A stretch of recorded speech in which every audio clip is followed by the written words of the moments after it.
Hey everyone, I'm Mike Brooks. We are back in the Shape Your Future Healthy Kitchen with a good friend, Chef Val from the OUTU School of Community Medicine. And today we're cooking up, we're calling this a fruit crumble. Crumble, yeah. I love that. So crunch, cobbler, people have dumps. They put different kinds of oats, nuts, oat flour, that kind of thing to make a really nice crunchy topping. So that's what You're we speaking have. my language right now, because this is me. So we're using blueberries today because they are in season, but soon we're going to have peaches, cherries. You can use any kind of stone fruit, apples, pears. I mean, really, this goes for any kind of fruit that you have on hand. Okay, so we just have a tart pan, a really cute tart pan that we are going to spray with a little bit of nonstick spray. We have some, this is actually a combination of fresh and frozen blueberries. So even though they are in season, don't let that stop you from making this all year long with frozen fruit. Okay? Right, okay. So this is just about a 1/4 cup of brown sugar, a couple of tablespoons of cornstarch to thicken up all the juices and the sugar that's in the fruit. A little more.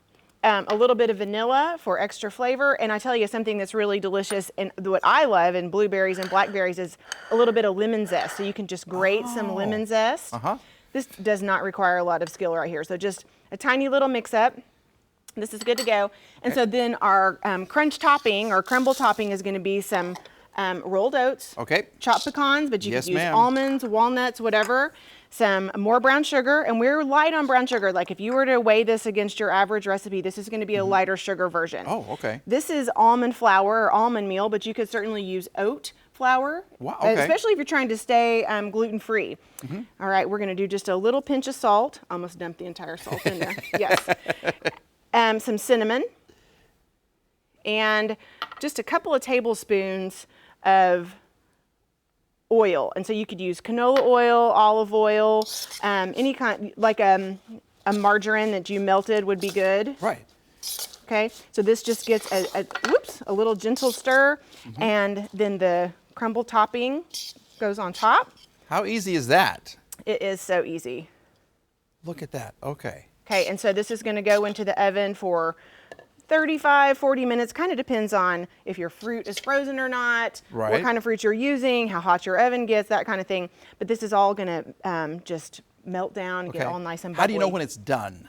When the edges, that's a great question. So when the edges are nice and bubbly and the crunch topping has started to turn golden brown, you're there. And if you kind of see that it's not browning as much as you might want, you can actually spray the top of it to give it a little extra browning ability. So when it comes out of the oven, we have this, and we know it's done because we have the little bubbling juice right here. Right. Can I give this a taste test? Please do. And I'm supposed to get a lot of the juice too, right? Some good juice. Okay, here we go.